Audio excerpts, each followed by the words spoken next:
Hello, everyone. Hello, everyone. Well, happy to be with you all on this Friday after being gone for a few weeks.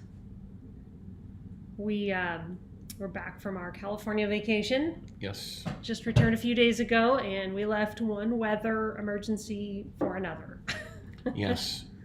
Literally 84 years since Southern California had a tropical depression or hurricane. It was pretty surreal. And then to see that LA had a earthquake at the same time, my mom in Florida called freaking out, wondering if it was the end of times. So, hey Steve, hey Charles, and now we're back to 105-degree weather in Omaha. So. Yes, we if y'all were following the news, you know, there was a hurricane that turned into a tropical storm and hit Southern California. And then there was an earthquake in Ventura on the same day. And then the heat dome in the Midwest. And we had said, if we get home to Omaha and there's a earthquake, yes. we'll know the world's really upside down. But being good Midwesterners, we were out driving around in the rain thinking, this is nothing. Why aren't there more people on the road? And maybe underestimated it just a little bit. Yes, just a touch. Well, a lot of things happened over these last few weeks, so we will... Did. And thank you for those of you who reached out to us and asked if we're going to be back this Friday. Harry.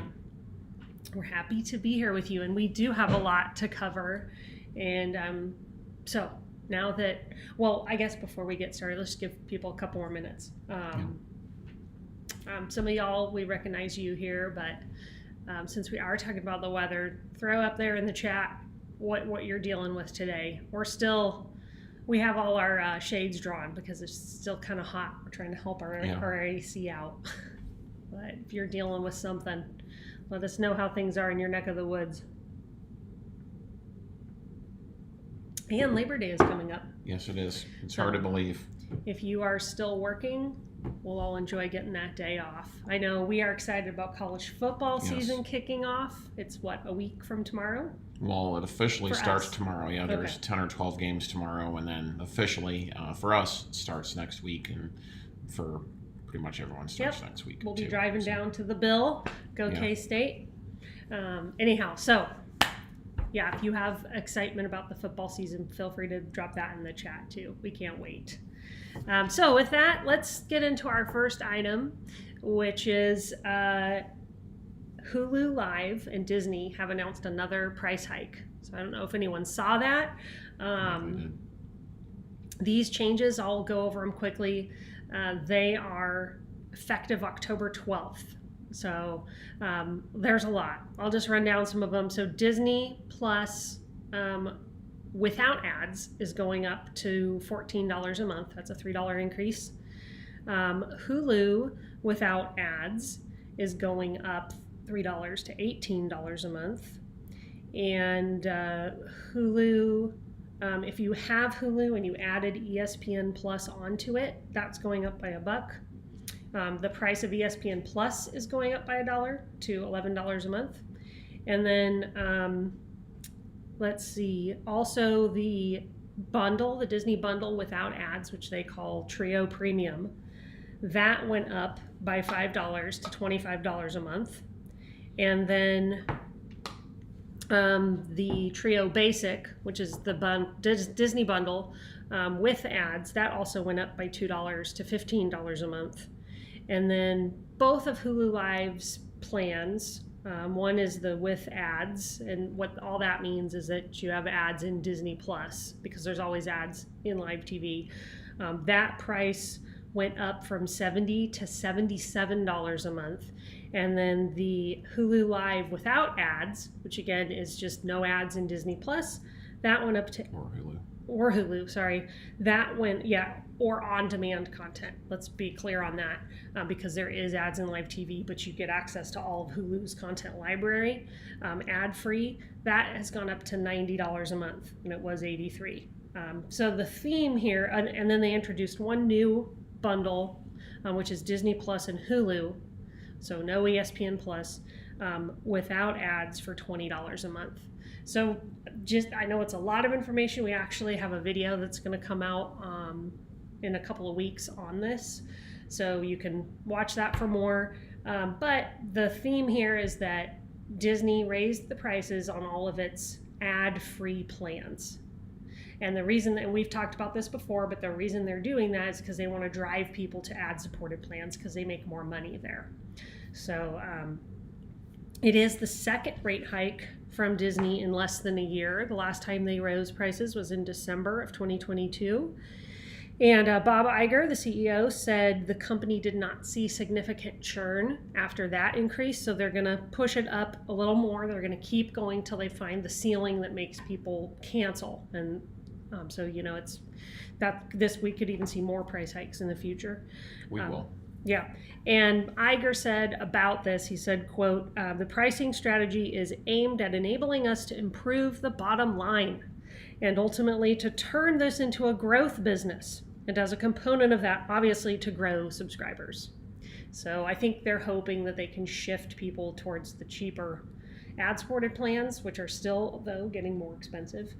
And if you read between the lines there, it's just about them becoming profitable. It says, if you watch our stuff, you know that's what all the streaming services and media companies are trying to do now. Yeah, it's cutting programming, as Steve has commented. They're cutting programming and raising prices.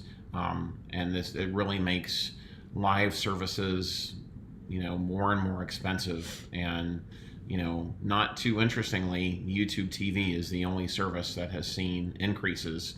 You know, I want to say over the last quarter, last year, one of those, I can't remember specifically, but as prices continue to go up, you know, I think it's going to continue to push the needle to people are going to see that either they want to go back to cable or just get rid of live TV largely altogether.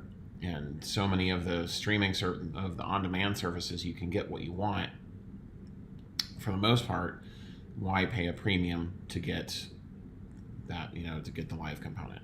And I know for us and others, we've been live TV free. We just signed back up for Sling yesterday for college football season, and once it's over, we're done. We can use that same $40 and apply it towards other services that we're subscribing to and testing. Yep, and just thanks to everyone in the comments for telling us what weather you're dealing with, and then as well your comments here on the price hike. I know we agree with a lot of them. I agree. This is the beginning of the end of cable alternatives. John and I were talking about that this week. Especially live ones. Live ones, yeah. And we'll, at the end, if we have time, we'll get to an interesting chart that shows how more and more people are cutting cable.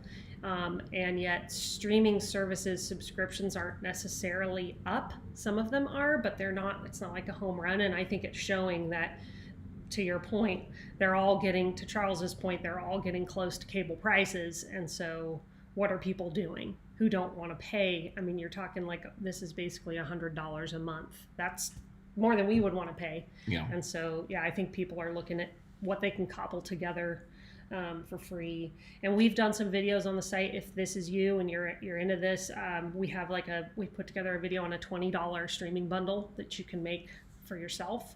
So watch that if you're looking for a way to reduce your streaming costs. Yeah, and so getting on to our next, we put out a video, I think it dropped on Monday or last week, on questions around NFL Sunday Ticket on YouTube, and there's even more that have come out since our doing that video. Some new things came out after recording it, and some new things have come out this week, actually. So I'm just going to run through them quickly here. There's a new Max offer where you may be eligible to get up to 4 months of Max on them when you sign up.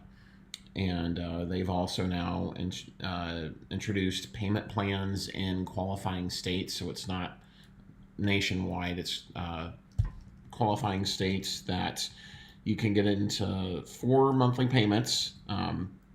It's the same price. So, for example, you could get Sunday Ticket with Red Zone to your existing YouTube TV base plan for an additional $84.75 today, and then 3 more payments. spread over the next 3 months. And given the price, it's worth saying, you guys can see it on screen here, there are a few states, only 7 right now, where this payment plan option is not available. So you can take a look while John's talking, see if that applies to you. Yeah, and so that does make it a little easier to swallow for many people, because $300 or $400, that is a sizable chunk of money. And then student pricing, YouTube, it's sort of ruffled feathers with customers, understandably so, that they weren't initially offering a student discount. Well, they announced about a week and a half ago that they were, and the details of that came out this week. It's going to be $109, and then if you want NFL Red Zone on top of that, that's an additional $10, and it's for college students. Must be 18 years of age or older, and you must be enrolled at an accredited college or university. So sadly, our daughter, our oldest, is turning 16 in a few weeks. She's starting at a community college to take a class or two this fall. Sadly, she would not qualify. Rats! We could have used Carla for a discount. Yeah, and then there are some other deals. Verizon is offering one for qualifying new customers, could get it on them. Existing customers could get $100 on them, and FanDuel is offering discounts through them. The $100 discount $100 if you discount. make a $5 bet. And YouTube TV is also giving discounts of up to $200 off the season to customers who buy select models of TCL TVs. So this sort of, and I'm sure there are other ones out there. These are just the ones that I've seen. Really begs the question is, are they doing this because subscriber numbers aren't where they're at, or where they want them at? And Steve had said that. Steve, you're right on with that in the comments. Yeah, so it's the thought. Yeah, it's definitely worthy thought. And then just a few other quick questions. We've been asked if you're out of town, can you log in there? Yes, you can. YouTube TV does allow you to change your home location twice a year. I'm assuming it would work the same for Sunday tickets. And you can also record games, whether or not you are a YouTube TV subscriber or you bought it through Primetime Channels as a standalone. Which is what we did. Yes. So, yeah, we don't have the YouTube TV plan with the DVR, and it's good to know that we can still record games that we want through. Yeah, so you don't have to have YouTube TV to record games on Sunday Ticket. And in terms of video quality, they gave some more clarification this week that games are going to be in 1080p and that 4K and HDR are in the pipeline. When that's going to be, we don't know, but it's in the pipeline. And we're with Space Ghosts, wish that they would get multi-view working. Especially for people that are getting it standalone like we did. I have to ask Jeannie. I see you're Wichita 104. Oof, and that you love football season. If you're a Cats fan, we're watching the weather for the game in Manhattan. It's supposed to be 98. 98 and sunny. Ooh. Yeah, and so that's a lot about Sunday tickets. And our hope is, so it's 2 weeks away, that they don't run into any technical issues. It'll be understandable that they might on the first week, but hoping that they don't follow the Amazon model of the issues that Prime Video had with Thursday Night Football last season. We didn't watch the game last night on Amazon, so Yeah, if any of you did, let us know. I haven't heard anything about there being issues, but if you did and you had some, let us know what your experience was like. Yeah, and then so more into sports. Sorry, I have to say, Charles, I talked to my mother, John's mom, this morning, who lives in Florida, and we were comparing weather notes, and she said, oh my gosh, it's hotter there than here in the summer. How did that happen? Yeah, so. Omaha is hotter than the swamp.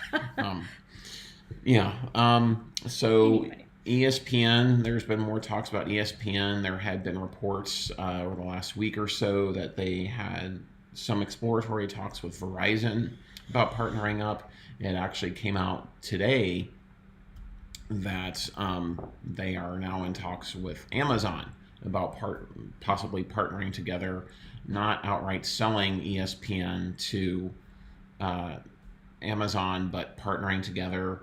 And that would be significant for someone like Amazon, that they could have Monday night and Thursday night football under their sort of banner or umbrella. And Disney has said that they're going to explore all their options. Same thing that they've been saying for weeks or months. They're looking at partnering with major tech companies, likely those flush with cash, that will help them. And last time they partnered with Verizon, Disney, that is for Disney Plus, when they launched that partnership yielded 10 million customers in its first day. And even just from that quote we read from Iger a little while ago, they want to add subscribers.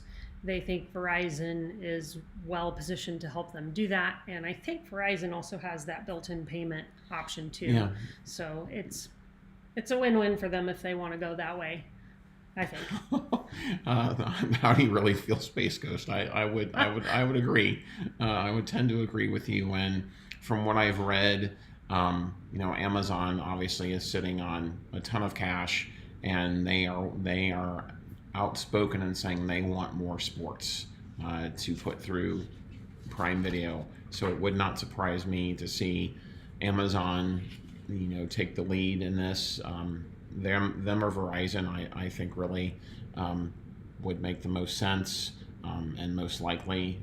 But again, this is all speculation right now, and too early to tell. And it's Disney, so they're going to do what's best for them, and they're going to give multiple different lines until we finally see what's going to come out with that. Yeah, and so we're going to stay on the Disney train here for our next item. In addition to looking at putting ESPN out as they are going to roll it out as a streaming service on its own. There's also talks that could they split up? Could Disney split itself up and spin off the ESPN and some of the streaming other than Disney Plus off of its main services? So it would have its parks and Disney Plus and the content that drives that, and then it would have Hulu Live, ESPN, maybe as a separate company. So this is something that is being pondered on Wall Street. Bob Iger raised the prospect that Disney's too big, and some investors are wanting to see them break up, see if they can get more profitable that way. Iger has said that he believes the future of TV at Disney resides on streaming, not with cable.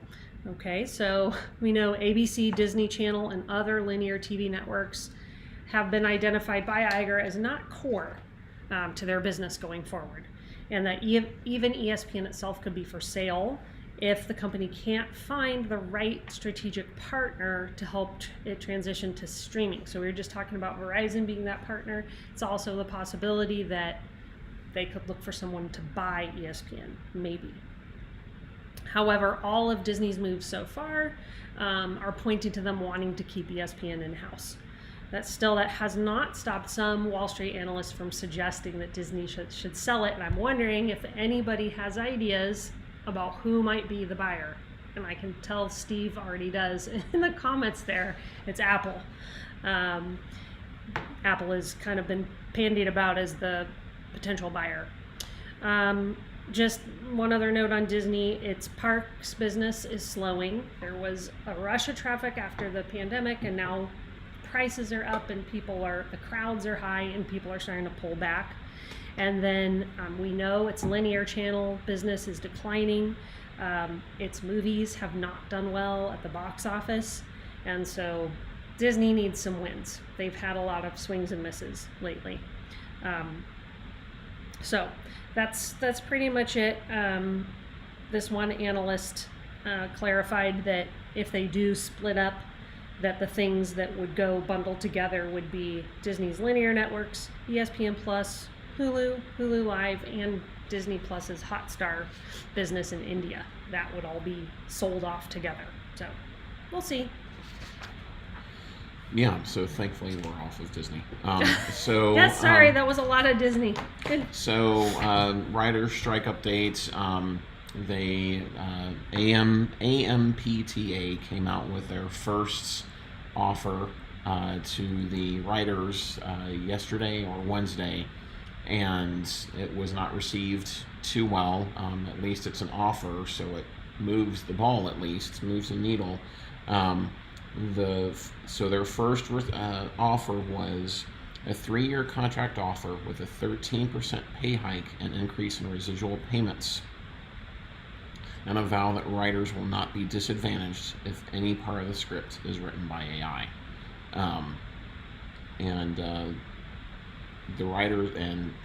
The Writers Guild has largely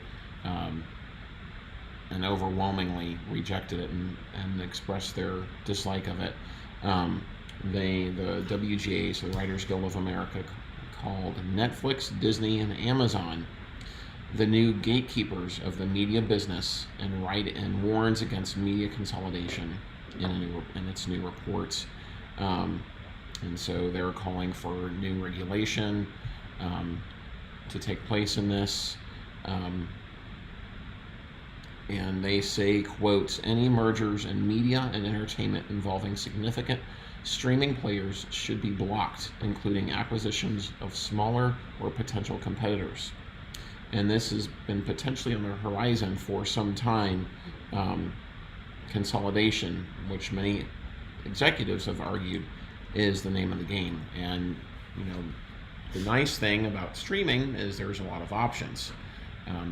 But when we begin to have consolidation and there's fewer options, that looks like cable. And that's where it's going. Yeah, and that's where it's going, and it makes it, I would argue, that likely more difficult for creators, for writers, to be able to find work. And then they're held hostage to whatever, you know, the 3 massive media companies that end up being out after the ashes fall, what they're willing to pay.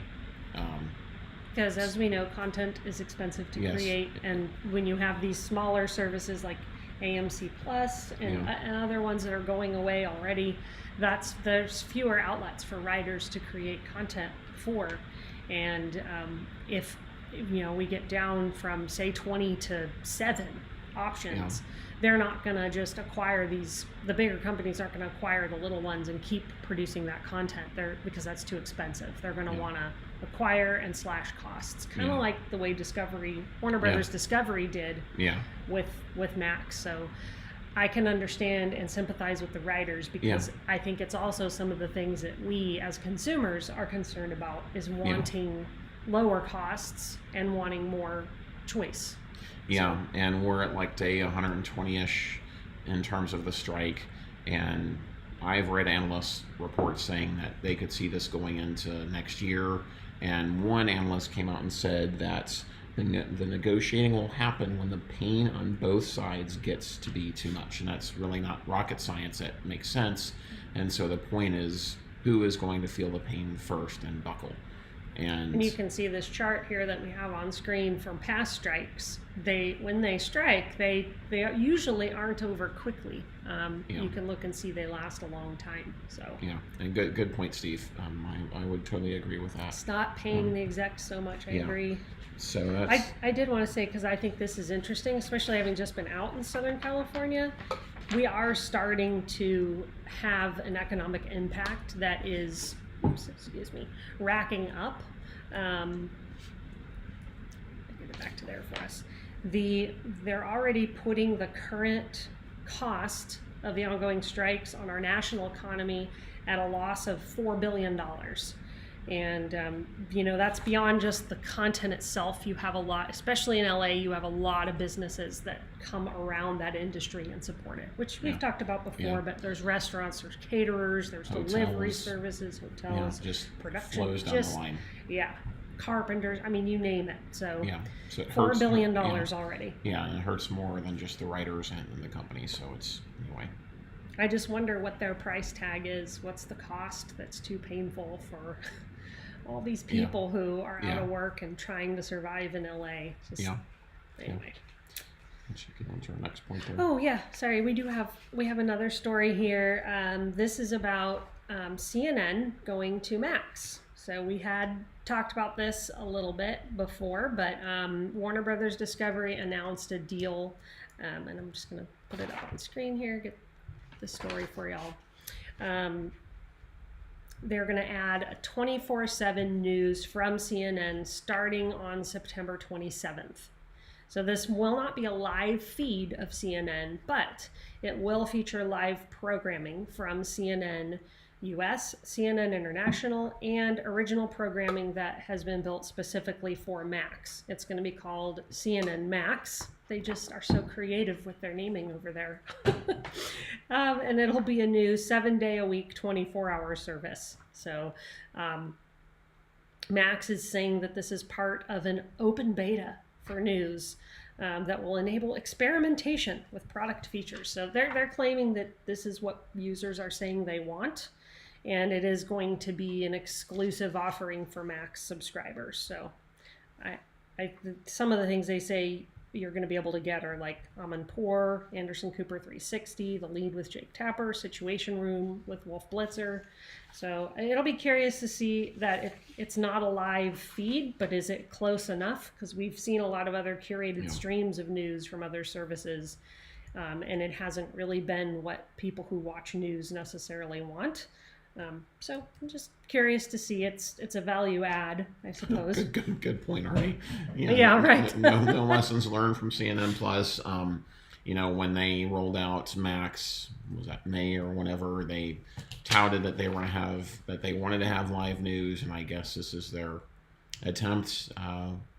We'll see how it works out for them. And so our last thing is linear TV, and more reports coming out that traditional TV viewership is hitting record lows, and that's not really surprising when you have so many on-demand services creating their own content, shows that are airing on the major networks going to their respective services, the next day, and then you add in the cost of live TV services outside of anyone from above Sling's price, which is a large part of the market. It's not surprising to see that. And as I mentioned earlier, YouTube TV being the only one that is gaining subscribers, and you have to wonder, in part, is that partially because of them having Sunday Ticket now and people just subscribing for both. And so analysts report from Nielsen says that linear TV viewership fell below 50% in July for the first time. Broadcast and cable each hit a new low of 20 and 29.6% respectively of total TV usage, to combine for a linear television total of 49.6%. Time spent streaming via TV increased 2.9% to be a record level of 38.7%. And Prime Video and YouTube, let's see here, YouTube, Netflix, and Prime Video all saw month-over-month viewership increases. Yeah, I think why I like this chart, because over on the streaming side, you can see just at a glance who has the most number of subscribers there. You've got YouTube and YouTube TV and Netflix with the biggest chunk, and then the other streaming I'm thinking is fast services, but you can just see how when you go down there, what a small slice these other ones have. I mean, Peacock and Max and Tubi, Roku are in there, but just look at that. You can already see the consolidation happening, I think, when you look at it. Yeah, and we are still speaking to people almost daily that are spending $300 a month plus on cable. And so it's, they look at something like DirecTV Stream or YouTube TV and they see a savings, but there is going to be a point in which, those subscription costs are going to be even more, and just even more of a need to stay on top of your streaming budget. And as Steve said, live sports is really most, and that's why you have Apple, you have Amazon, and others out there trying to get their slice of the pie of live sports, because that's really what's driving streaming and what's keeping some people with cable because they think that they can't get the sports that they want. Heck, you could say it's driving all the conference realignments we're seeing in college football right now. It absolutely is, because both ESPN and Fox have been busy talking to different schools, promising different, and for example, with the ACC, they have no business adding Stanford, Cal, or SMU, especially Stanford and Cal. You can argue that because they're Olympic sports that it might make a fit, but it's ESPN that's driving the train on that, and they're offering more money to the ACC for that. And who that impacts is the student athletes that have to travel from the Bay Area to North Carolina to play a basketball game, which does not make any sense to do on a regular basis. So that's really what's driving it.